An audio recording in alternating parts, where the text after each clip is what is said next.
Hello, I'm Lauren Taylor. It's day 16 of the US-Israel war with Iran.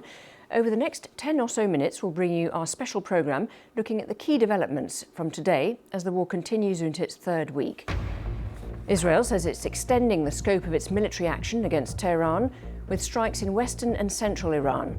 These pictures, released by the Israeli military, are said to show attacks on facilities described as part of Iran's drone operations. Despite relentless bombardment, Iran has kept up its retaliatory attacks on Israel and across the region. These pictures, filmed by a BBC team, show the immediate aftermath of a missile strike on the outskirts of Tel Aviv. It caused some damage, but no casualties. Iran's foreign minister says Tehran has not asked for a ceasefire with America and Israel. Abbas Araghchi told CBS News that Iran was ready to defend itself for as long as it takes.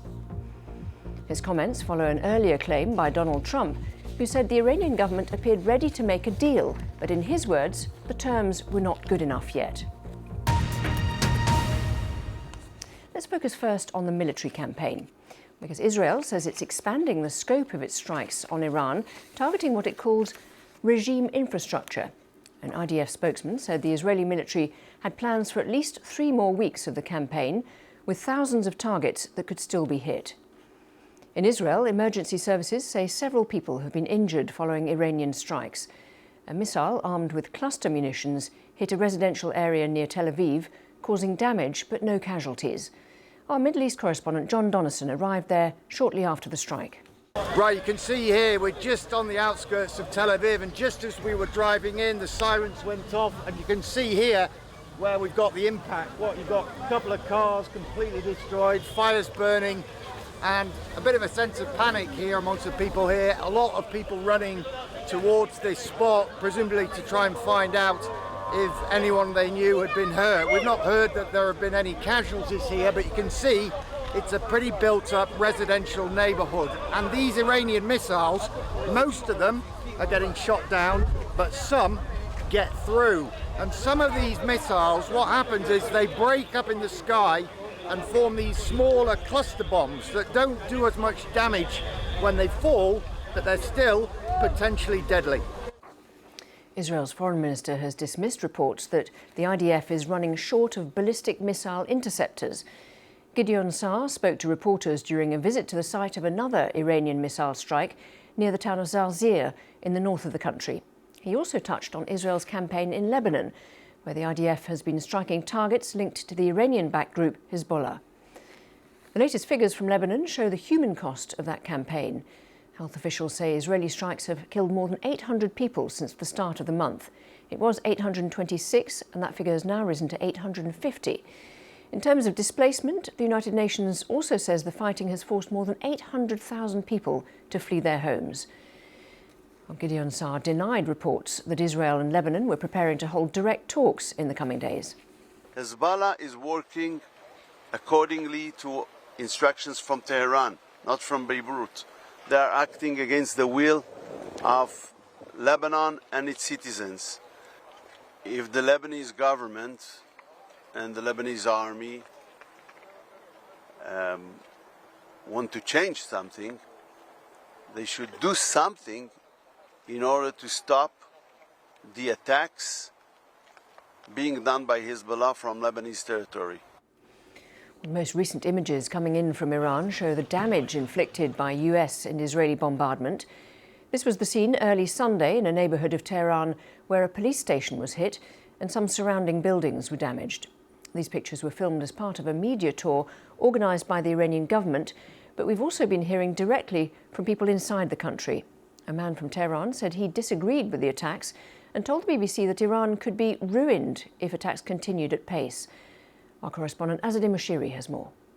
Communications are very, very hard, but when you can get a glimpse, it gives you a bit of insight into what life is there. And while at the beginning Iranians had feelings that were mixed with hope and fear, right now they're very concerned about what kind of country they're going to be left with. One person talked to me about feeling like it will be, on the one hand, a lack of basic goods, inflation in the economy, and potentially unrest and bloodshed, as he put it, and that after all of this, they will still be left with a regime that they hope they'd never see again. As the military campaign looks set to continue, what are the chances of a diplomatic way out of the conflict?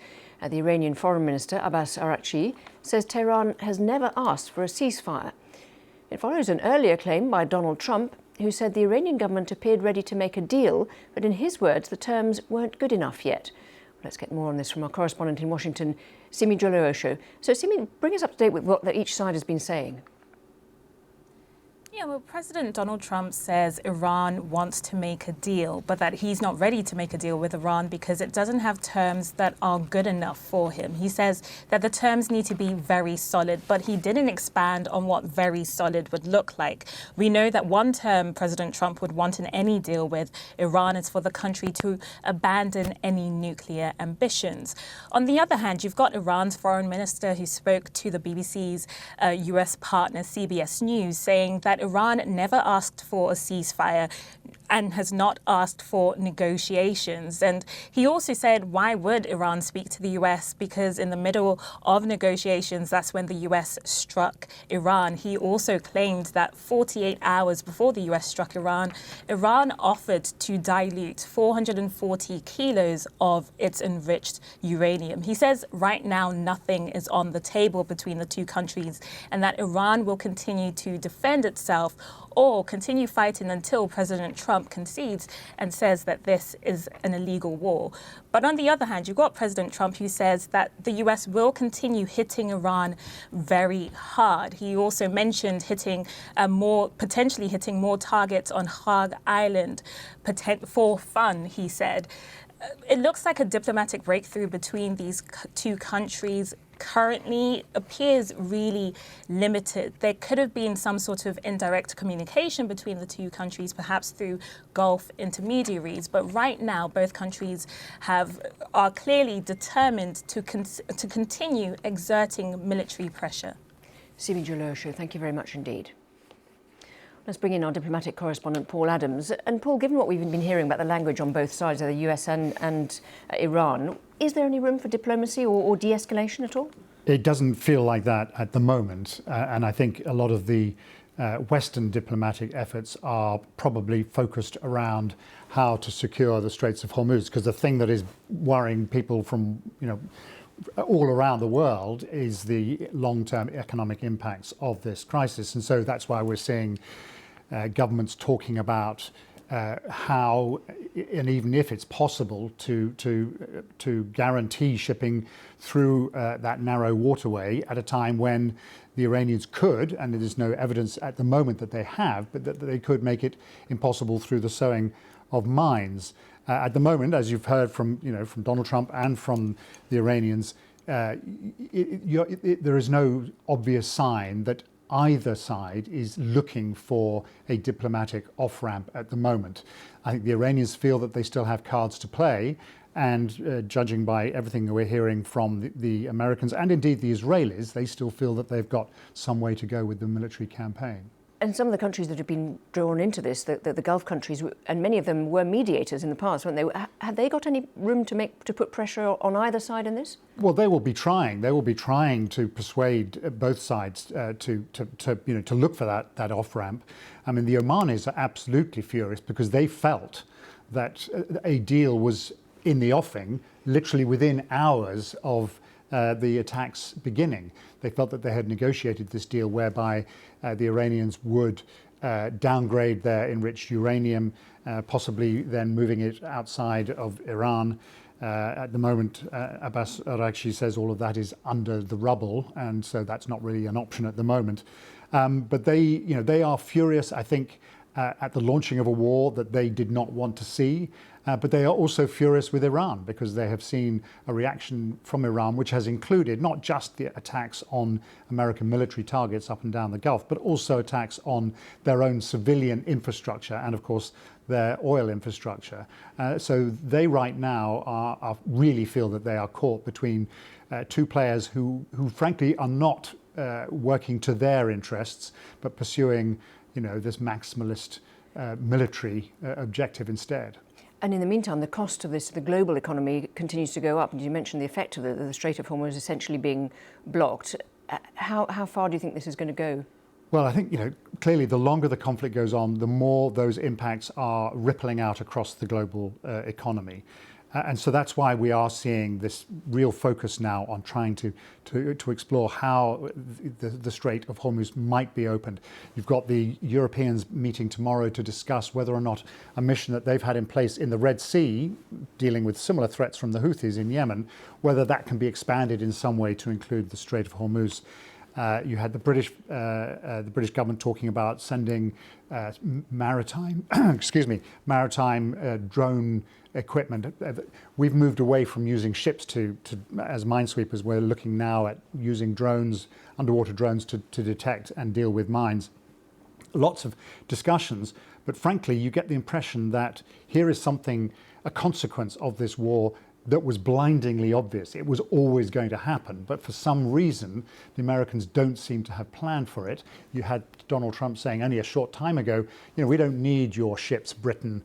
We don't, the war is already won. Now, within the last 24 hours, we've had him asking, ordering, requesting that America's allies, including Britain, send ships precisely to deal with this threat. It's not surprising, perhaps, given that, and the launching of a war that most of America's allies neither wanted nor anticipated, that they're a little reluctant to send forces to what could be an extremely risky mission, because it doesn't matter if the Iranians have put 1 or 100 mines in the Strait of Hormuz.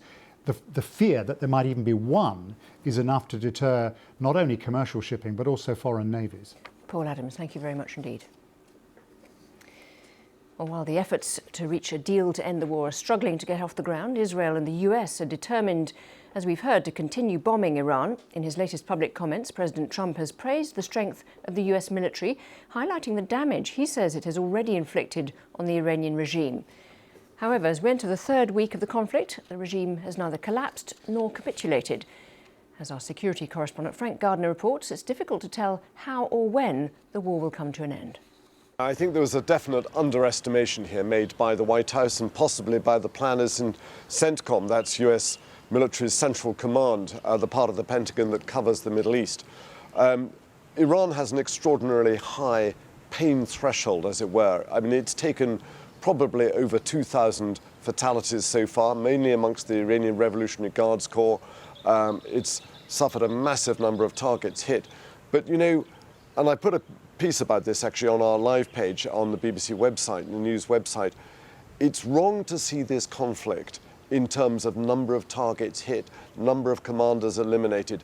That would be making the same mistake that the US military made in Vietnam, is listing the number of dead enemy. That's not the way to see this. This is about survivability.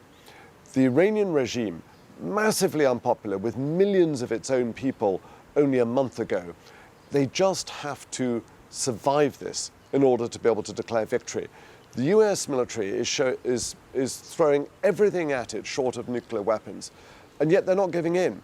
And I think there does appear to have been a presumption in the White House, certainly in President Trump's mind, that the overwhelming military advantage that the US has over Iran would be enough to intimidate Iran into suing for peace, coming to the negotiating table, and capitulating on America's terms, or Israel's terms for that matter. And that isn't happening. It's absolutely true that a large number of its missiles, their launchers, their command and control centers, their storage depots have all been destroyed.